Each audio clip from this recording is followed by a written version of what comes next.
One of the most important parts in your job as a fundraiser for your nonprofit organization is to become an excellent storyteller. And sometimes that's easier than other times. It depends a lot on the nature of your organization and the stories of the people who you serve. But if you keep in mind what a few things that stories actually can do for you, it might make it easier for you to pick the stories that you choose to tell. So we're going to cover 4 concepts that stories cover: history, identity, memory, and culture. So let's start with history. One of the things that sometimes organizations like to do a lot is to communicate when they were founded and what their organizational status is and all of these kind of really, frankly, boring details. And we don't want to do that, but we still want to have the ability to communicate the history of our organization. So I want to suggest that you come up with a story that reflects the history of your organization. For example, we worked with an organization called North Country Healthcare, which actually started out as the Flagstaff, Arizona Free Clinic. And it was founded by Dr. John Caskey III. And what he did was that he was a doctor in the emergency room in Flagstaff, and a woman came in to get some healthcare treatment for her son. And he said, "You have to follow up with your pediatrician with this son." And she said, "Okay, Dr. Caskey." Next week, she comes back in. Same child, other ear is infected. "You have to follow up with your pediatrician," says Dr. Caskey. "Oh, well, yes, Dr. Caskey, I'll do that." A couple weeks later, she's back. This time, the kid is in screaming pain, still has 2 ear infections, and Dr. Caskey, in a moment of exasperation, says, "I told you to follow up with your pediatrician."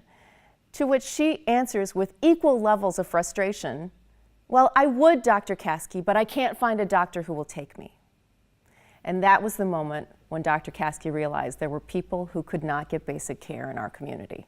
And so he chose to found the Flagstaff Free Clinic out of his station wagon, his car, that weekend at the health department.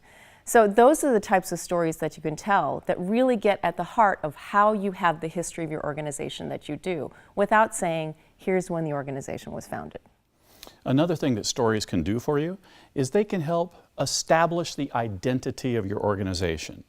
And if you think about it from a personal perspective, when you are establishing your identity with somebody that you meet for the first time, do you give them the juiciest stories? Do you tell them all your secrets and these amazing things that have occurred to you?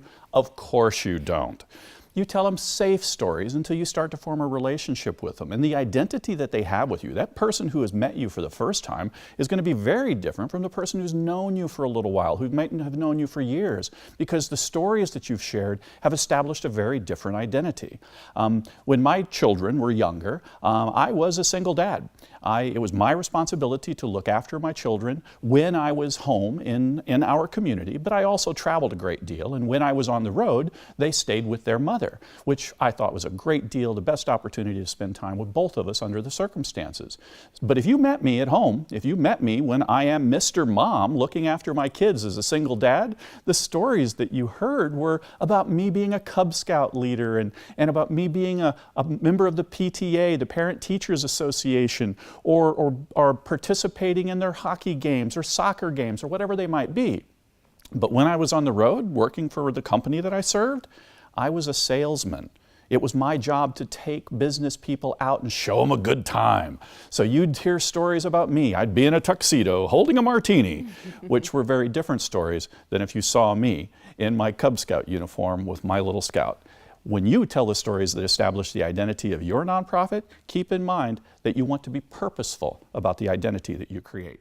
Now, the other thing that stories help do is establish memory, because it's much easier to remember the stories that an organization tells rather than the facts and figures.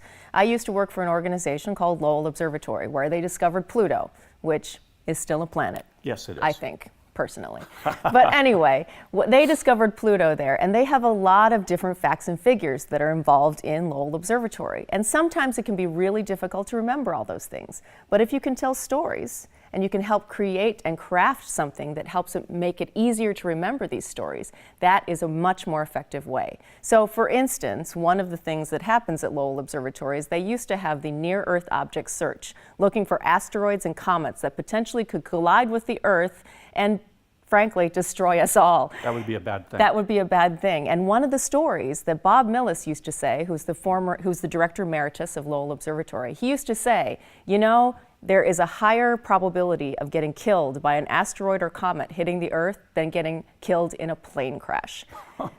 And that was really memorable. Wow. But then he also says that's also an example of how you can manipulate statistics. So that's a way that you can use stories to help remember things that are factual for your organization.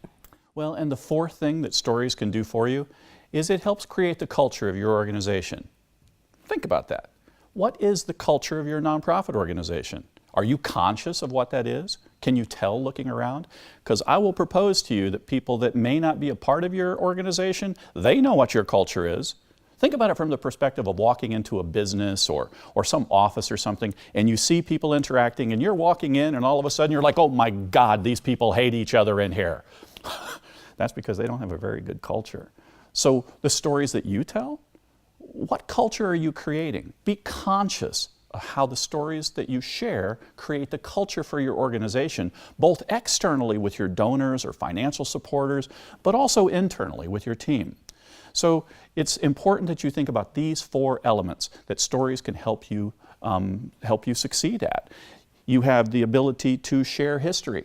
You have the ability to establish identity, to reinforce memory, and to create culture.